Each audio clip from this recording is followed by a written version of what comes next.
હવે આપણે બીજું ઐતિહાસિક સ્થળ કતારગામ દરવાજા, બ્રિટિશ સિમેટ્રી, એમાં આપણે આવ્યા છીએ અને અહીં તમને જૂનું પુરાનું કબ્રસ્તાન અને સાથે સાથે બ્રિટિશ સમયના સ્થાપત્યો જોવા મળશે અને તેમની કબરો પણ જોવા મળશે.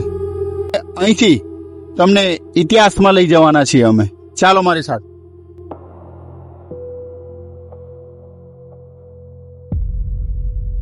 તો આપણો ઇતિહાસ કેટલો ભવ્ય હતો તે હું મારી દ્રષ્ટિએ તમને બતાવું. સુરતની ભીડથી થોડે દૂર છુપાયેલો છે એક એવો ઇતિહાસ જે આજે પણ જીવંત છે. આ છે બ્રિટિશ સેમેટ્રી. અહીંની દરેક કબર અને દરેક પથ્થર પોતાની અંદર એક કહાની સમાવીને બેઠો છે. ચાલો આજે જાણીએ સુરતના આ ભૂલાઈ ગયેલ ઇતિહાસની એક રસપ્રદ કહાની.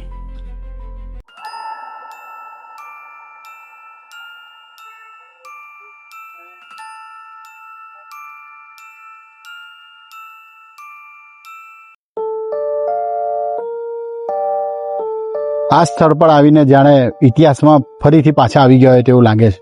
જે જૂના સમયના સ્થાપત્યો આપણે જોતા હતા, ચોપડીમાં પુસ્તકમાં જોઈએ છે કે ખંડેરો, કિલ્લાઓ, તે આપણી સામે જોવા મળે છે.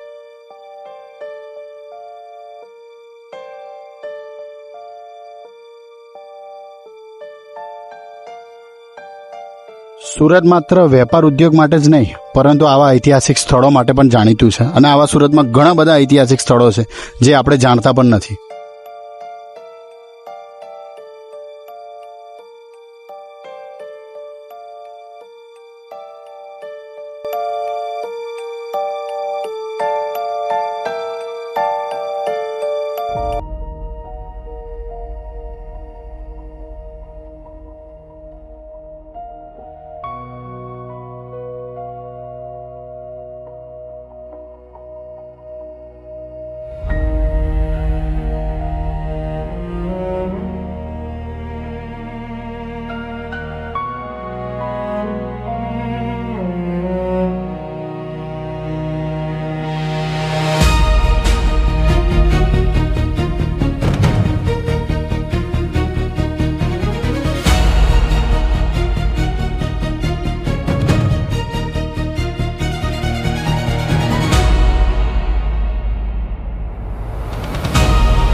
જે ભૂતકાળને ઓળખે છે તે જ ભવિષ્યને જાણે છે. આ ધરોહર માત્ર ઇમારત નથી, આપણી ઓળખ છે.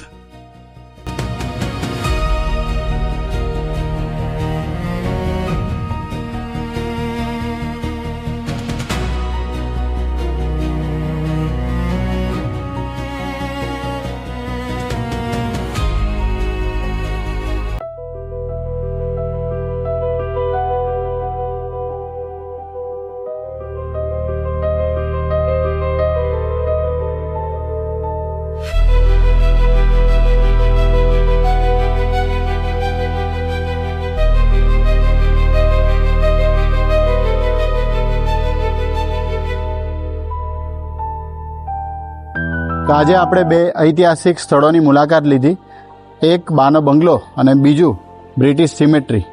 જો તમે આ સ્થળે આવ્યા હોય તો કોમેન્ટ કરજો, લાઈક કરજો. મિત્રો, આપણે પણ આપણા આ ઐતિહાસિક સ્થળોને સાચવવા જોઈએ, કેમ કે ભવિષ્યમાં આપણી પેઢીને આપણે બતાવી શકીશું કે આપણો ઇતિહાસ પણ કેટલો ભવ્ય હતો. તમે આ સ્થળે ના આવ્યા હોય તો અવશ્ય એકવાર મુલાકાત લેજો અને ફરીથી નવી મોજ, નવી મસ્તી સાથે ફરીથી નવા વિડીયોમાં મળીશું. ત્યાં સુધી ટેક કેર, બાય બાય.